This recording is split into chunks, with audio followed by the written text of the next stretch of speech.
O substantivo mente, sentimento e entendimento pertence à esfera do intelecto, que permite a pessoa pensar, desejar e agir. Mas afinal de contas, é a pergunta da lição 6. Quem domina a sua mente? Fica com a gente, inscreva-se, compartilha, pega sua revista Escola Dominical, sua Bíblia, suas anotações e vamos para mais uma lição comentada da EBD primeiro trimestre de 2019. Tamo junto!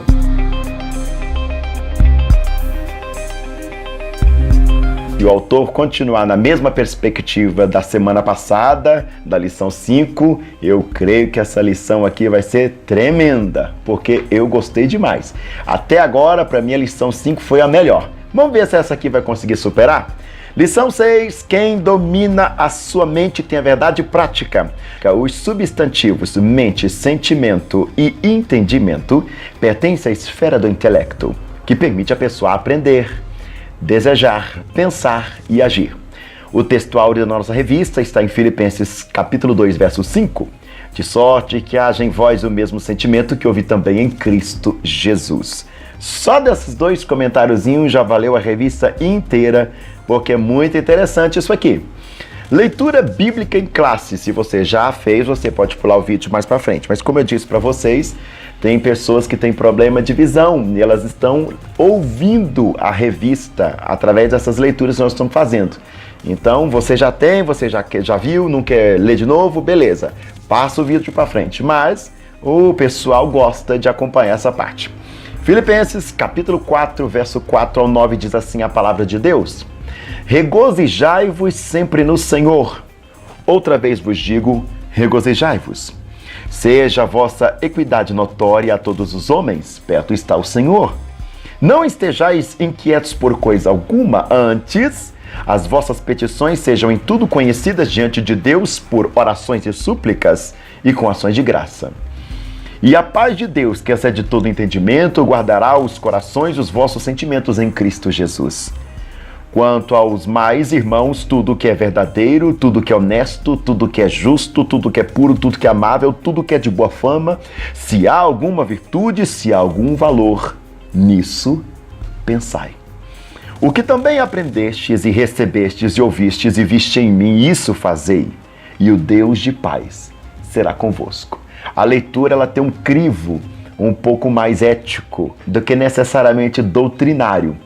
Ele parte para a perspectiva ética e também moral, moral e ética, e o autor perde aquela questão dogmática, teológica, para necessariamente entrar numa questão mais ética. Ele já coloca isso destacado no versículo 8, Tudo que é verdadeiro, tudo que é honesto, tudo que é justo, tudo que é puro, tudo que é amável, tudo que é boa fama, se há alguma virtude, ou seja, se tem algum valor nisso, se tem algum louvor, pensa nisso, ou seja, reflita nessas coisinhas.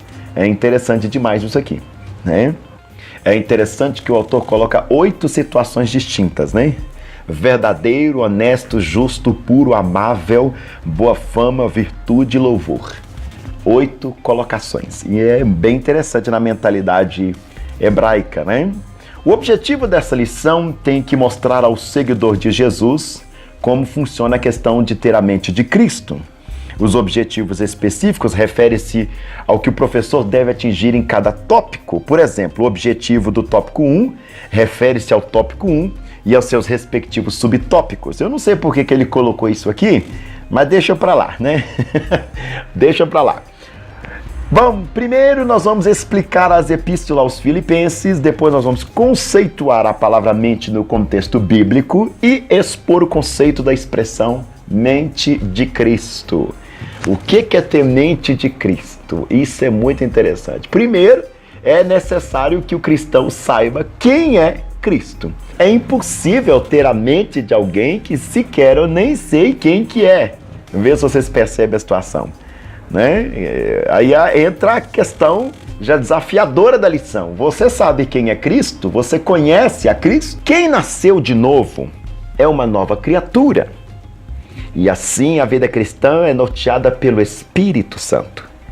Isso significa que nós, como cristãos, não andamos segundo a carne, mas segundo o Espírito.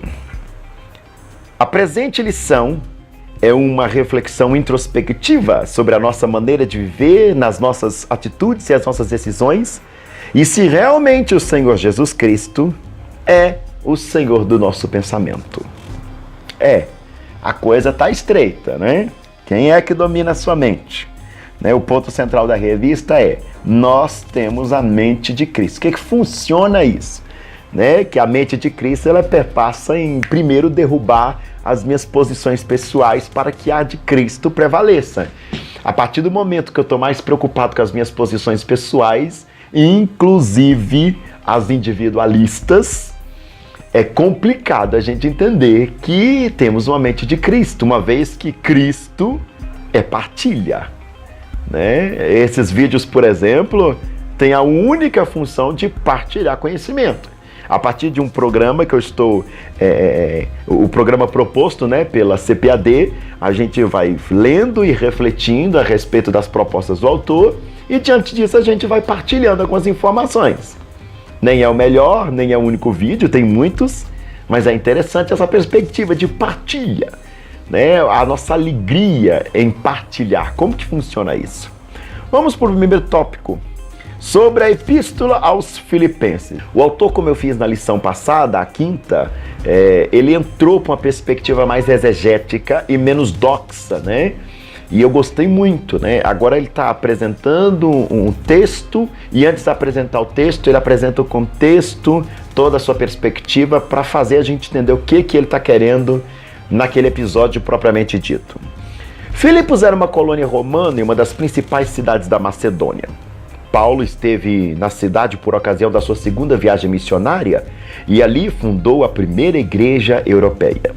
Isto aconteceu na casa de uma empresária chamada Lídia, vendedora de púrpura. Na verdade, aqui a palavra mais certa seria uma comerciante, Não necessariamente uma empresária. Essa palavra ficou muito neopentecostalizada, vamos dizer assim. Lá vai a primeira crítica. O apóstolo deixou a cidade por causa das pressões locais, mas o relacionamento entre ele e os filipenses continuou. Cerca de 10 anos depois, Paulo escreveu de Roma a esses cristãos por volta do ano 62 ou 63 depois de Cristo. Essas datas sempre têm controvérsias, Porque como teologia, bibliologia, exegese, essas coisas são ciências, a ciência ela moderniza e a gente acaba descobrindo certos equívocos. Mas vamos para frente que isso aqui não tem nenhuma importância tecnicamente falando. Qual é a doutrina da carta aos Filipenses? O objetivo da carta não era solucionar problemas doutrinários. Como eu falei para vocês, não é uma carta ou o tema proposto pelo autor não é necessariamente teológico, doutrinário, doxológico, nem de relacionamento entre os filipenses, pois eles haviam amadurecido rapidamente. Um dos propósitos estava vinculado à amizade e o amor recíproco do apóstolo. Filipenses, capítulo 1, 7 ao 9 e capítulo 4, verso 1. Os problemas referentes às heresias eram periféricos, ou seja, marginais, era de menor importância na questão para Paulo. O apóstolo trata desse assunto mais como precaução. Paulo menciona os legalistas no capítulo 3, mas não era algo agudo na igreja, visto que em Filipos nem sequer havia uma sinagoga. Atos 16, verso 3. Isso mostra que a população judaica não era significante na cidade. Note que seus habitantes consideravam-se romanos. Atos 16, 21. Não havia nada de muito grave na igreja que o apóstolo necessariamente precisasse corrigir. É uma carta que nós diríamos, mesmo trabalhando do viés ético e moral, nós vemos uma certa leveza no tratado de Paulo, que tem umas igrejas que Paulo aperta mesmo, a coisa fica bem, digamos, bem grosseira, Ele parece ser até mesmo hostil. Aqui não, tem um caráter mais ético, mais moral, E ao mesmo tempo, diante dessas propostas, uma questão também amigável, de um sentimento de fraternidade, um sentimento fraterno de irmandade entre ele e os irmãos, o apóstolo e os irmãos. Havia entre os filipenses alguns problemas que são próprios da natureza humana. O homem é igual a qualquer lugar. E comuns à igreja hoje. Filipenses capítulo 1, 27, capítulo 2, verso 3 e verso 14. É possível que o pedido do apóstolo para ajudar os irmãos Evódia e Síntique indique algum problema de desentendimento entre elas. Filipenses 4.2. O apóstolo pede que haja unidade e harmonia entre os crentes, tendo por base a humildade e o exemplo de Cristo. Eu sempre digo que Jesus é um tipo de liderança completamente diferente da mosaica, né? Se você comparar o personagem, eu gosto muito de estudar sobre esse aspecto. Quem me acompanha nos outros vídeos já viu falando isso. A liderança de Moisés e a liderança de Jesus é completamente diferente. A de Moisés, ela tem um aspecto completamente jurídico, né? É da lei, né? Legislativo, né? Moisés dá ordem e o povo faz. Você não vê em Moisés necessariamente ele fazendo aquilo que ele está mandando fazer. Desculpa falar assim no gerúndio, mas é só para ficar clara a perspectiva. Já em Jesus, não, antes dele falar alguma coisa, as pessoas já estão vendo ou já estão vendo ele fazer aquele tipo de comportamento. Amai-vos uns aos outros. A justificativa dele, porque eu vos amei. Jesus incentiva o seu povo a orar. E diversas passagens bíblicas você vê Jesus orando. E por aí vai, eu poderia dar N exemplos. Então, é uma liderança que antes dela te comprometer ou te convencer a fazer alguma coisa, ela já está te comprometendo pelo exemplo. É aquela velha e tradicional frase, né? As palavras movem, mas o exemplo arrasta, né? E Jesus estava mais preocupado em ser exemplo, né? Jesus é o exemplo definitivo da igreja, evidentemente. E isso é muito interessante no comparativo da liderança mosaica para a liderança jesuânica, digamos assim. Como que funciona o ensino? Os Filipenses é uma epístola prática, volto de novo, ética, moral, né? E os pensamentos teológicos aparecem casualmente, como no parágrafo teológico por excelência do capítulo 2, versículos 5 ao 11, e no lar celestial prometido aos cristãos, no capítulo, ou no versículo final do capítulo 3. O sentimento de gozo e regozijo denominava os crentes de Filipos, e este é um dos temas da carta, a alegria. Aí a gente volta de novo, tem um clima de amizade, de fraternidade, de irmandade aqui, né? Coisa que se perdeu bastante na igreja pós-moderna, né? A igreja de Filipos é um exemplo a ser seguido por todos, e isso porque havia nela o mesmo sentimento que houve também em Cristo. Só esse tipo de colocação aqui já coroa esta igreja, né? Uma igreja que tem o mesmo sentimento que é em Cristo, tá complexo da gente achar hoje em dia. É dispensar das críticas, mas eu tive que colocar aqui para a gente fazer uma pincelada no contexto. Tópico segundo, sobre a mente no contexto bíblico. Há diversos termos nas línguas originais bíblicas para mente e, consequentemente, os seus derivados. Vamos estudar alguns deles aqui? Cada termo apresenta diferenças sutis, mas significativas. O autor vai dar uma pincelada no entendimento das línguas antigas, sobretudo presente na Sagrada Escritura, e vai trazer para nós o que tem de relevante nessas significâncias, digamos assim. A mente como faculdade psicológica, e eu tenho certeza que esse é o tópico que os professores vão se sentir mais apertados, porque precisa de uma certa instrumentalidade para tal ofício. A mente como faculdade psicológica. O Novo Testamento grego emprega o termo nous, do amplo significado como mente, entendimento, intelecto, pensamento, sentimento, presente em Romanos 11:34, 1 Coríntios 2:16, 14:14, 2 Coríntios 11:3. Na presente lição, o sentido dessas palavras é de uma faculdade psicológica que envolve compreensão, raciocínio, pensamento e decisão. Abre aspas. De maneira que eu, de mim mesmo, com a mente, sou escravo da lei de Deus, mas segundo a carne. Sou escravo da lei do pecado. Romanos 7:25, segunda versão da Bíblia Nova Almeida atualizada. O apóstolo Paulo está se referindo ao eu, abre e fecha aspas, regenerado em contraste com a carne, ou seja, sem o controle do Espírito Santo. É com essa mente cristã que desejamos a lei de Deus, ou seja, a lei do Espírito de vida em Cristo Jesus. Romanos 8, verso 2. Dentro de uma perspectiva ética interna da identidade de Cristo em nós, o autor já apresenta uma mentalidade paulina dentro do pressuposto que ele contrapõe o que é desejo de Deus e o que é o desejo humano. Ele vai falar o desejo de Deus aí, usando a expressão vontade do Espírito, ou direção do Espírito, e aqui a carne, ou seja, os desejos humanos. Essa expressão carne aparece demais na Sagrada Escritura para se referenciar à humanidade, Só que você tem que tomar muito cuidado com esse termo carne, que é sarx em grego, porque carne na mentalidade paulina, ou carnalidade, se refere às perspectivas ligadas à pecaminosidade, digamos assim, em termo geral. Já quando a gente analisa esse mesmo termo, sarx, S-A-R-X, sarx, lá em João, na teologia joanina, já se refere à humanidade de Cristo, O verbo se fez sarx.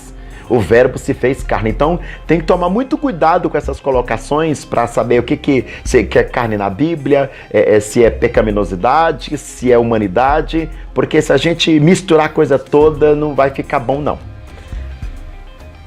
Vamos para frente. A mente como forma de pensar. Agora a questão de raciocínio, O único do ser humano. A mente aparece também no Novo Testamento como uma maneira ou forma especial de pensar. A ideia, neste caso, é de disposição e de atitude, tanto no sentido negativo, estando cheio de orgulho, sem motivo algum, na sua mente carnal, Colossenses 2,18. É o exemplo que o autor vai colocar. Como positivo, abre aspas, amai-vos também vós com esse pensamento, fecha aspas, 1 Pedro 4,1. Assim ter, abre e fecha aspas, a mente de Cristo, 1 Coríntios 2,16, significa pensar como ele. Aí é complexo, Porque não é só uma coisa plástica, uma coisa aparente. O pensamento, ele nos indica as ações. As ações provêm a partir dos pensamentos. Logo, se eu não tenho um pensamento jesuânico, tecnicamente eu não vou ter um comportamento jesuânico. Vamos para o espírito. O substantivo grego pneuma, traduzido geralmente por espírito, é usado ainda de forma metafórica como modo de ser, atitude e forma de pensar.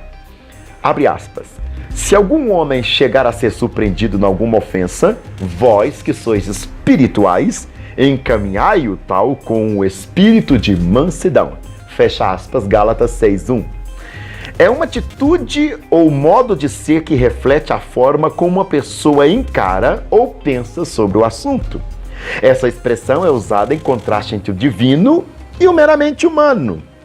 Meramente humano aqui, irmãos, não está desprezando a perspectiva da filosofia, a perspectiva da racionalidade, mas uma coisa desprendida da ótica de Cristo. Vê se você percebe. Não é que o ser humano é negativado aqui, vamos colocar essa expressão, mas ele é colocado de um ponto de partida que ele precisa necessariamente da ajuda do Espírito Santo através da mentalidade de Cristo, ou vice-versa, para que ele obtenha o grau perfeito da sua originalidade. Eu sempre falo com vocês, para as pessoas que acompanham meus vídeos, a conversão não se trata necessariamente de um ir, mas necessariamente de voltar. É um retorno. Conversão é voltar. Voltar ao estado original. Sair da depravação, sair do modo adúltero.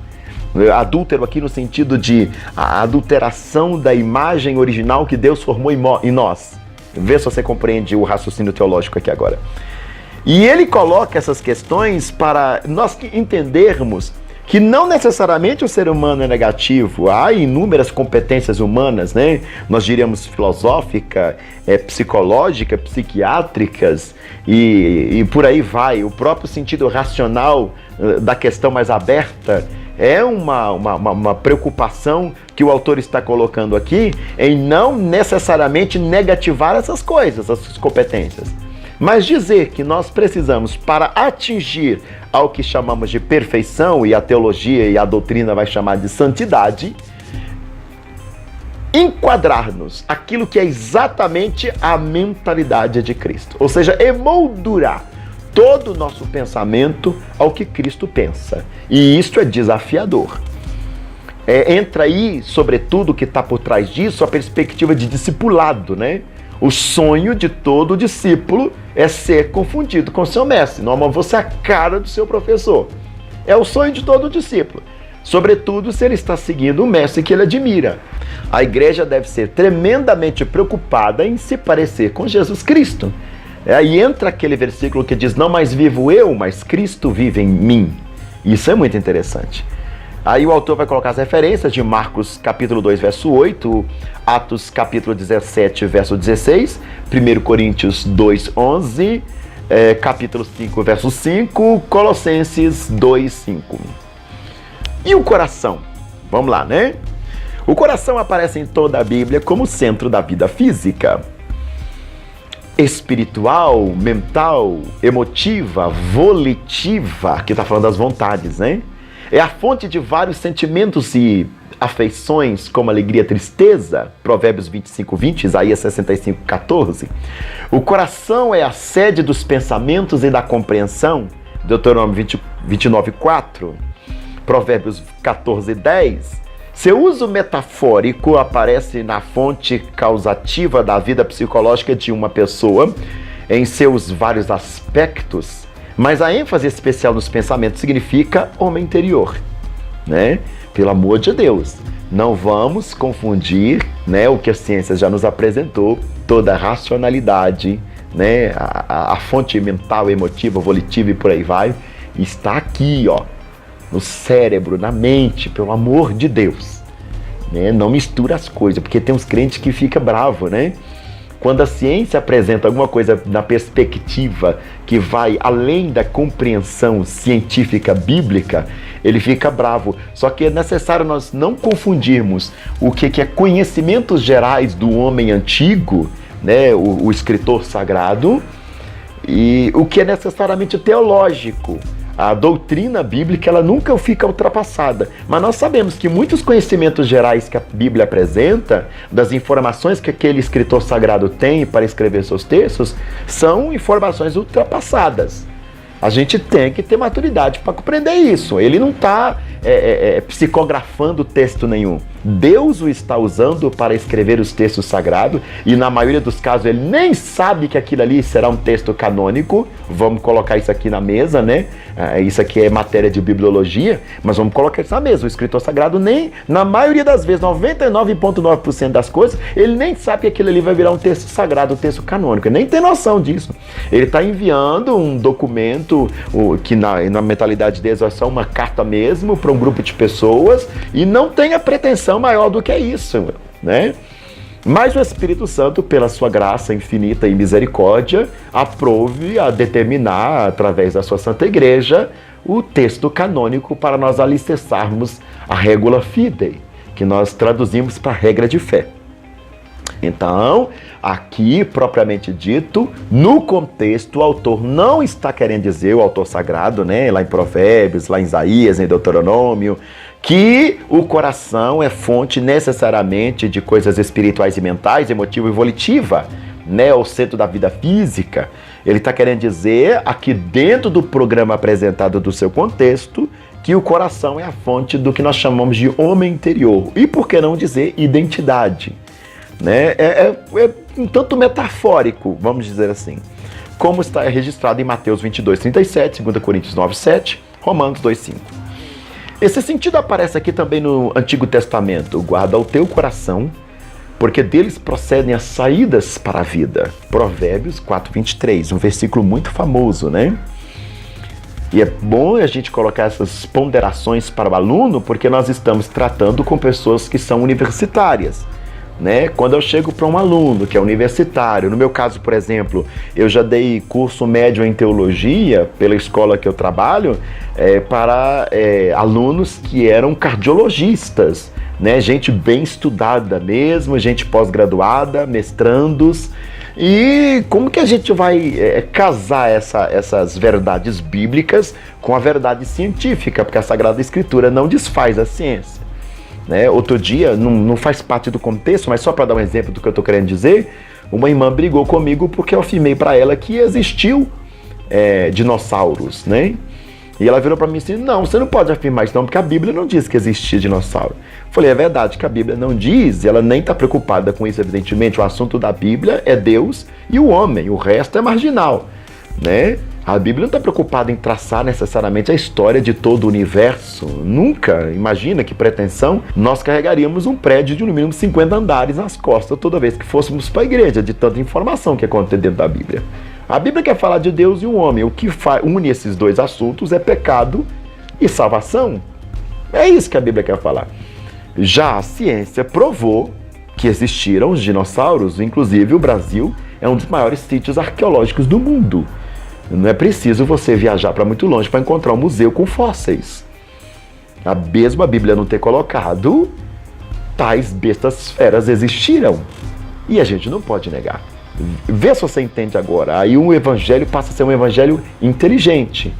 Porque se nós bestificarmos, me perdoe falar essa expressão, é que ela não existe, é o que estou inventando. O evangelho, se nós bestificarmos o evangelho, de certa forma ele não vai servir mais para essa geração, a não ser para os imbecis. Né? E o evangelho não trata a questão da imbecilidade, pelo contrário, ele trabalha dentro do contexto do ser humano. E se nós fundamentarmos ou focarmos na questão exegética, doutrinária, vai ser muito mais importante para nós do que necessariamente nas questões científicas. Vê se você entende. O ponto 3. Sobre a mente de Cristo. O sentimento que norteava a vida dos irmãos filipenses era de alegria e de comunhão. É isso que deve prevalecer na vida cristã, em todos os lugares e em todas as épocas. Mas, afinal de contas, o que é esse sentimento de alegria? Regozijai-vos é uma saudação grega. Mas aqui Paulo exorta os filipenses e todos os cristãos à alegria. O apóstolo acrescenta sempre no Senhor. Ou seja, ele pega da sua cultura grega e atualiza isso para a mentalidade cristã. Regozijai-vos. Isso é uma saudação comum entre os gregos. Mas peraí, regozijai-vos sempre no Senhor já não é mais uma saudação grega. É uma saudação grega atualizada na mente cristã ou na mentalidade cristã. É a mesma coisa de eu cumprimentar todo mundo com a paz ou cumprimentar todo mundo com a paz do Senhor. Paz é uma coisa que todo mundo quer. No mundo inteiro, as pessoas querem paz. Mesmo as pessoas que fazem guerra, na verdade, elas estão em busca de paz. É o medo que faz elas fazerem tudo aquilo, evidentemente, que está por trás do subconsciente. E, de certa forma, amedronta-se o outro para que ele não seja atingido e tem uma certa paz. Eu entro para uma perspectiva totalmente cristã dentro de um programa que a paz que eu estou te falando é uma paz que excede todo entendimento. Isso é muito bonito. O Senhor Jesus é a fonte inesgotável de gozo, alegria, e isso dá à saudação um sentido completamente novo, evidentemente. Como resultado desse estado de graça está o bom relacionamento do cristão com as demais pessoas. Olha que interessante, ele não coloca aqui dos cristãos com os cristãos, mas dos cristãos com as demais pessoas. Ou seja, todo mundo deve estar bem relacionado do ponto de vista do cristão. O autor coloca isso aqui muito bem colocado, porque tem crente que acha que tem que ter honestidade apenas com crente. Isto é uma mentalidade cigana. Cigano, né, segundo as tradições ciganas, ele tem honestidade apenas com quem é cigano. Com quem não é, ele não é honesto, ele é desonesto. Vê se você percebe isso. E isso não é a mentalidade cristã. A mentalidade cristã, ela independe da sua profissão de fé ou não. Né? Tem umas pessoas por aí que se a pessoa sair da igreja dele, ele nem cumprimenta mais.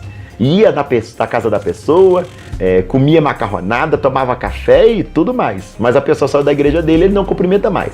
O cara nem saiu do cristianismo, ele está em outra comunidade de fé, mas se não está na igreja dele, ele nem cumprimenta mais. Uma pessoa dessa certamente não entendeu o programa da cruz do Calvário, o programa da salvação de Deus, evidentemente. Ele está completamente equivocado. Ele está institucionalizando, e isso é idolatria. A partir do momento que nós tratamos as nossas denominações maior do que o programa da salvação, que é a soteriologia, que é Cristo Jesus, que nos une, independente das nossas placas, nossas denominações, nós entramos para o crivo da idolatria. evidentemente. O termo equidade do versículo 5 é a tradução do adjetivo grego epiekes, ou epieres, né? Compreensivo, bondoso, benigno. A Almeida Revista e Atualizada traduz por moderação. Essa deve ser a atitude de quem tem a mente de Cristo em relação às pessoas que nos rodeiam. Eu gosto muito dessa perspectiva do autor aqui. Ou seja, um tratamento bondoso, fraterno, misericordioso, não apenas com as pessoas da minha igreja, da minha comunidade de fé, mas com todos os cristãos. É o que Deus espera de todos nós. A expressão, abre aspas, perto está o Senhor, fecha aspas do versículo 5, diz respeito à vinda de Jesus que se aproxima. Ele entra por uma perspectiva escatológica. Apocalipse 1:3, 22:10. E nos inspira essa moderação.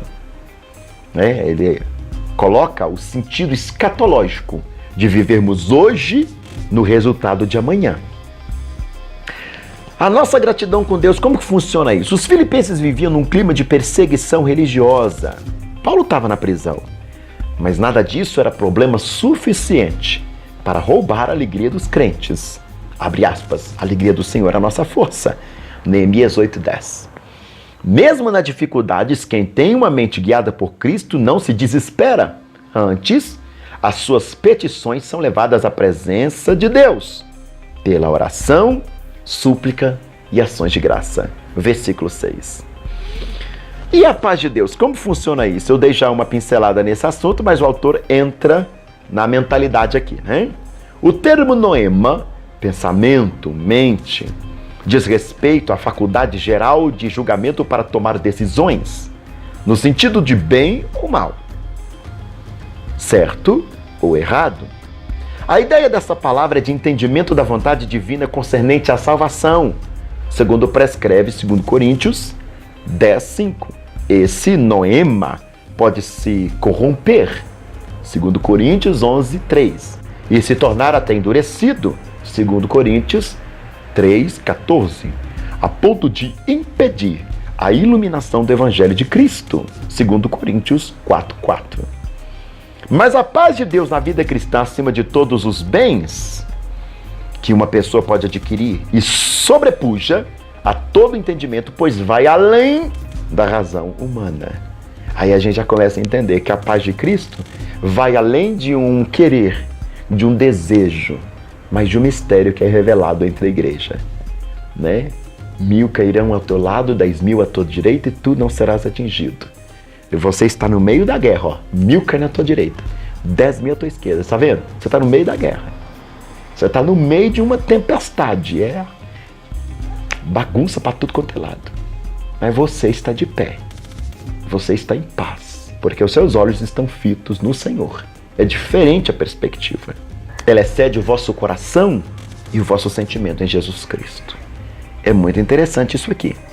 É uma revista que apresenta agora, depois de tantas aplicações doxológicas, teológicas, doutrinárias, ele apresenta, sim, com pitada teológica, de vez em quando, como a gente já viu, até mesmo escatológica, eclesiocêntrica, cristocêntrica, mas o verbete central aqui, a espinha dorsal do contexto, sobretudo na lição 5 e agora na lição 6, é a questão ética e a questão moral.